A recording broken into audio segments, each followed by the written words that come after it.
Natural disasters can strike anytime, anywhere in the world. Hurricanes, tsunamis, flooding, and earthquake are potential dangers for us here in Hawaii. So make sure you and your family aren't taken by surprise, but are always well prepared. Why? To survive and to help others. Are you prepared? The best way to make your family safer is to have an emergency plan ready, just in case disaster strikes. A guide like this will walk you through the steps to make such a plan. An emergency plan will only be effective if you have it in place now, or as soon as possible. Start now to put it together.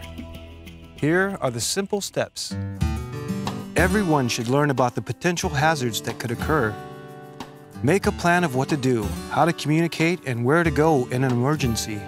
And make sure all family members know this plan by heart.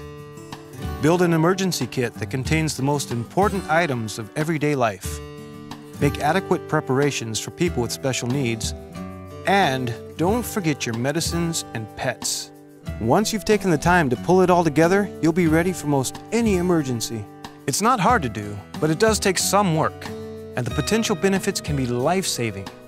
Now, let's go through these steps. First, get informed, and I mean really informed. Read up on potential disasters and discuss it with family members, perhaps at a special family meeting. There is a lot to know, and detailed information is available all the time, 24/7. Once you are informed, you can act quickly and efficiently in any situation. For example, what types of disasters are more likely to happen in your area? And how can you keep safe? A flood requires different knowledge than a hurricane, a tsunami, a fire, or an earthquake. Epidemics, hazardous chemical spills, or a terrorist attack are also disasters, so get informed about them too. There's a term related to disaster called pandemic, which is the possibility of an epidemic that spreads to a large region of the world. For instance, flu. You should educate yourself about pandemics so that you can take necessary precautions. Then, share with your friends and neighbors why preparedness is important. By the way, information is readily available at mauiready.org or by calling your local Red Cross chapter or civil defense agency. The next step is to make a plan, which is a run-through of what you would do in case of an emergency. Some disasters strike with little or no warning. Therefore, your family plan should include an evacuation route and 2 identified meeting places, one outside your home and another outside of your neighborhood. Make sure that the meeting places are easy to reach and that everyone knows how to get there. Your plan should also include contact phone numbers for family members to check in. Choose a designated contact person on another island or in the mainland, because it might be easier to call off-island after a disaster. Write down the most important information on wallet cards that all family members always carry, like an ID. Remember to share the plan with your family and your designated contacts. Now, step 3, the emergency kit. It's a collection of all kinds of things that you would need after a disaster to get by for a few weeks. Of course, we all have our personal preferences, but your emergency kit must contain certain basic supplies that make sense, like food, water, a battery or crank-powered radio, and a flashlight and prescription medicines and so forth. Each family member is different and has different needs. Make sure the emergency kit is complete, including medications. And be sure to rotate your medications before their expiration date.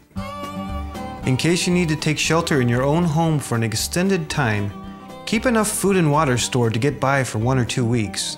At least 1 gallon of water per person per day is needed. Hey, just because they want me to mention it. Not that you guys would ever do that.